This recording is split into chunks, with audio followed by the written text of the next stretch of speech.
Ну, в понедельник, это когда было уже, 26 суббота было, 27 28 понедельник пришли на работу.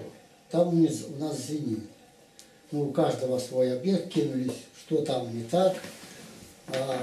Вроде у нас все чисто, понимаешь. И тут вроде бы Нестеренко позвонил. Он в это время был в Москве.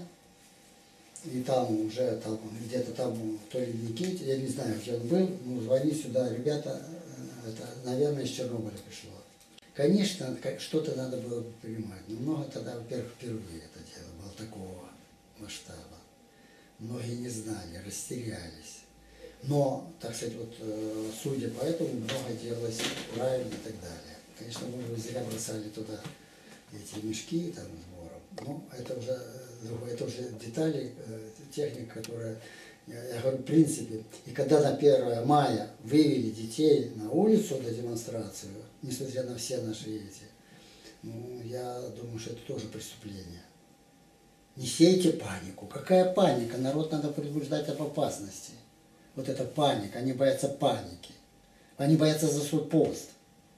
Понимаешь? Вот что страшно в этих вот чиновниках, которые боятся за свой пост. Они жертвуют людьми для того, чтобы, так сказать, свой пост сохранить. Надо читаться перед Москвой. Там сказали, не сейте паники, и здесь сказали, не сейте паники. А тут докладывают обстановку. Специалисты, ученые докладывают. Нестеренко плакал. Когда он пришел, он плакал, говорит, не слушают, выгоняют из кабинета, говорит, положишь партбилет. Что ты сеешь панику? Ну мы как что, там своих друзей обзвонили, там что делать, там йод, там закрыть окна, там, ну, что делать? Ну, это же не то, что вместо того, чтобы объявить по радио, по телевидению, там, по газетах, написать, ребята, берегитесь, беда пришла. Надо честно с народом говорить всегда, понимаешь? Народ тогда поймет. А так без конца ложь, ложь и ложь.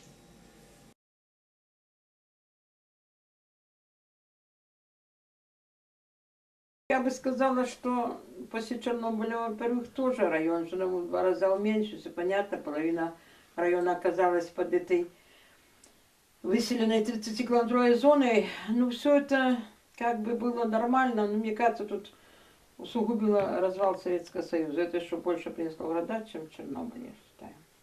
Особенно для нашего района и для нашего сельского хозяйства. Он свернул свои позиции в 2 раза. Всего стало меньше и продукции, и скота, и населения, и всего. Я в таком случае говорю, знаете, что вот такой фразой мне запомнилось в одной книжке: «Время выбрало нас». Ну что делать? Ну мы в это время родились. При нас это случилась катастрофа. Ну так что, нам было опустить руки и конец свету? Нет, мы выжили и живем. И я считаю, что мы нормально живем и будем продолжать жить, потому что нам надо детей своих растить, внуков, землю эту. Мы уже, вот я постепенно, мы начинаем эти земли, которые в зоне уже, они очищаются, потому что полураспад же этих элементов проходит, и уже там вот некоторые засеваются кормовыми культурами.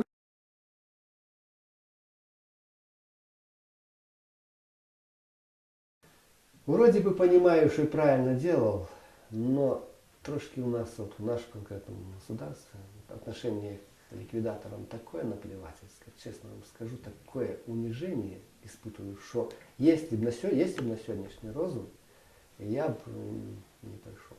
Обидно то, что, например, на Украине, ну, у них менталитет другой, они смотрят, что отдых на Майдан, а на все молчки.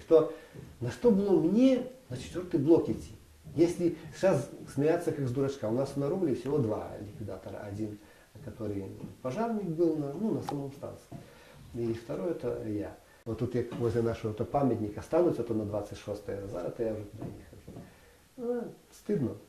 Особенно когда лысый стануть и парторг с этого, с Давляду станет, да вы знаете, и мы стоим, вот кто хоть кто-то, никто не вспомнил, что вот там у нас такой есть ликвидатор Иван Витковский, на блоке работает, никто. Дадуть это своим этим словом, парторг стоит. Ви знаєте, як це трудно було. Це ж треба було 200 кілограмів свинью до подоска достошити на кузов. Як я так розумію, кидай її, хай вона дика, хай вовки з'їдять. Що у нас в Советском Союзе не было мяса. Как это людям не объяснили, что не надо, вы же объясняете по-людски, так люди поймут. Кто уже на свой страх и риск, пускай уже, допустим. Но вы людям объясняете. Первым объяснить элементарные правила поведения в радиации. Понятно, что ты не можешь в один миг куда-то людей развести, там предоставить им жилье, и все понятно. Ну хотя бы вот на время все санатории забили. Ну, короче, действовали совсем неправильно. И вот я говорю, такая благодарность. На Украине льготы есть ликвидаторам, в России есть. На сегодняшний день, вот я, чтобы вы бачили, с яким трудом мне третью группу продлили, это вообще. Но как обидно слушать, что мы тебя, мол, туда не посылали, а что ты? Или ты один? Это мне, можете себе представить, а что ты один таким? Я скажу, а что? Много у нас таких, которые на четвертом блоке на самом были, конкретно работу выполняли. Вот это вот обидно.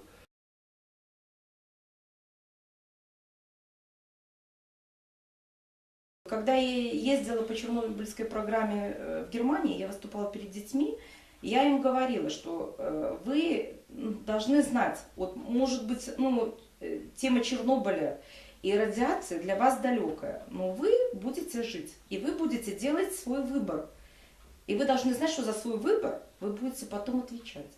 И очень тяжело потом бывает вот именно этот ответ. Это очень тяжелый урок, вот мой. Я хотела именно это донести детям, потому что радиация, я сейчас тоже, вы знаете, у нас эта тема закрыта, и мы очень мало знаем о последствиях. То, что я знаю, то, что случилось у меня, то, что случилось у моих детей, вот это я знаю. Но даже это мне не связывали с Чернобылем. Понимаете? А на тот момент мне было 19 лет.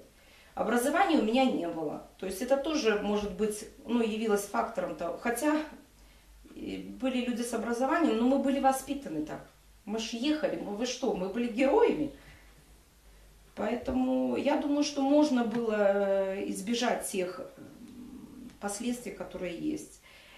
Но, как показывает наша жизнь, у нас в Беларуси строится новая атомная станция. И, вы знаете, не знаю, я переоценила немножко вообще самих белорусов, потому что мы, наверное, как говорят, мы помяркованные, мы такие долготерпеливые. Нет, наверное, белорусы очень безразличные. Потому что я не могла себе представить, что в Беларуси может строиться атомная станция. Это, знаете, из пословицы «умные учатся на чужих ошибках, а глупые на своих». Нас даже это не учат.